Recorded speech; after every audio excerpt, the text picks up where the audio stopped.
These are the brand new Adidas Samba Luxe golf shoes that I bought in the UK for £100. So in this video, I'm gonna let you know how they fit, feel, and how they perform. But first of all, in terms of the look and the style, personally, I'm a big fan of these. They've got that classic 80s retro Samba look. In fact, were the Sambas actually from the 70s? Might have been from the 70s. I'm pretty sure I've got a picture of my dad wearing a pair of Sambas in the 80s, riding a donkey in Benidorm. Legend status there, Dad. You've got a lovely little bit of gold lettering there in the Samba. Now I've gone for the green with the lighter gum sole, but there's actually quite a few options that you've got with these. A little bit of rippling on the stitching at the heel. You've got the suede tongue at the front, which probably isn't going to be great for golf. You're probably going to end up getting a few stains on those, so definitely recommend spraying some protector spray on those if you've got it. But either way, I don't think that's necessarily going to save them. And then you've got the classic longer tongue there, again with the kind of rippled stitching on the tongue. These look lovely. If you're looking for a pair of casual shoes that you can absolutely wear off the course and maybe wear on the course as well, then I think these are probably going to have you covered. Are they going to be the best golf shoes that you can wear?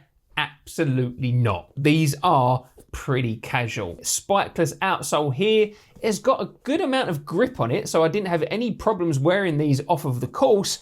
And there is some element of traction that you're going to get on the course, because you can see here you've got all these raised nubs going in different directions, but they're not going to give you the most amount of traction. In terms of sizing, as with most Adidas shoes, I find that I have to go up half a size, and I did with these as well. So usually in Nike or general shoe size, I'm a 9, a UK 9, and in these I've gone UK 9.5. I bought a size 9 and I had to swap them out. They were just too tight on the end of my toes. One other thing that you might want to know with these in terms of the fit is that they do have a slightly raised arch on the inside.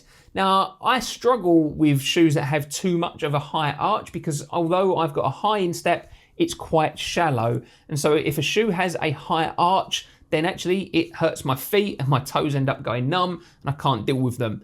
With these, I was worried that I was going to have that problem, but after I wore them for the first time, they were actually okay. So yes, I can certainly feel that they've got a slightly raised arch on the inside, but it's not that pronounced. In terms of the comfort of these shoes, I've actually been really quite impressed. There's not the greatest deal of padding around the heel and the ankle, and there's no padding really on the tongue, but I haven't had any blisters or rubbing or anything like that. You've got, I would say, a regular amount of room in the toe box here. It's not the widest toe box, but it's not too narrow either. It's just kind of regular feeling. And I was a little bit worried that this higher tongue, almost kind of like an exaggerated tongue if you see it there, was going to give me some rubbing or cause me some issues. But I'm pleased to say I haven't actually had any problems with this tongue. It does feel a little bit weird compared to maybe other trainers, because that is a high tongue, but I didn't have any problems with it. Now, if you want to keep up to date with the latest and best online golf deals, then make sure you sign up to my free monthly golf deals newsletter. I've included a link down in the description below. In terms of comfort underfoot, these are perfectly comfortable, but they're not particularly comfortable. There's no special foam in here. You haven't got any Adidas Boost or anything like that. So if you're going to compare them to the more comfortable trainers that you can buy,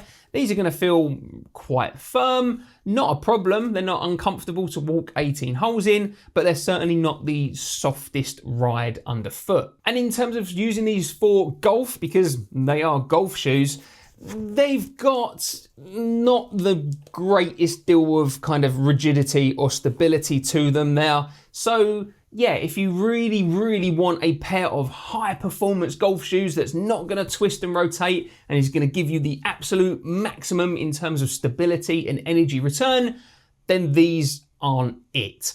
However, if you're looking for a casual looking and, in my opinion, quite stylish looking pair of golf shoes that you're easily going to be able to wear off the course and then wear on the course for a casual round or certainly down the range, then I think the Sambas are going to have you covered if you like the look of these shoes. I did my full waterproof test and I poured 100 milliliters of water over the upper on the toe as well as the bottom section of the tongue. And as you can see here, no water penetrated the upper, although some water will get through on that tongue section. So if you are going to be using these in really heavy wet conditions, then your feet are probably going to get a little bit wet. However, with the look of these shoes and the fact that you've got this suede section on the toe box, I don't think many people are really going to be using these shoes out in heavy wet conditions anyway. I like the fact that these shoes have a leather upper on them as well, and it is reasonably soft. Certainly not the softest leather I've ever felt, but wearing them out on the course and wearing them out to work, to be honest, I've actually worn these as just casual trainers. They have felt nice and comfortable above the toes. So if you're thinking about buying a pair of these, and I have included any affiliate links down in the description below, overall, I'm a big fan of the look and the style of these shoes. And if you're looking for a casual pair of shoes that you can wear on the course if you want to, then these are gonna do the trick, especially if you really like the look of them as much as I do. Would I wear these in a competition? No, absolutely not. Personally, I want a golf shoe with a bit more structure, a little bit more traction, something I'm gonna have a little bit more faith in. So for example, something like the Adidas Code Chaos. So yes, the Code Chaos is retailing for, I think around £30 more, but you're getting much more comfort and softness underfoot. These are a real soft ride. I'd say actually they're a slightly wider fit across the toe, so you're getting a little bit more room in your shoe. And if you look at the outsole of these two shoes, well, there's no comparison really. The Code Chaos has got a far more aggressive traction system. You've also got a TPU plate in the middle, whereas on this, you've just got a standard flat cup gum sole. So in terms of spikeless performance out on the golf course, there is no competition. If that's what you're looking for, I'd certainly recommend going for something a little bit more golf focused like the Code Chaos rather than the Sambas, which are going to be a little bit more casual focused. Love to know what you think of these shoes down in the comments. If you found this video helpful, please tap the like and subscribe button. And if you are interested in learning more about the Code Chaos, then I've included a link to my full review of these shoes right here.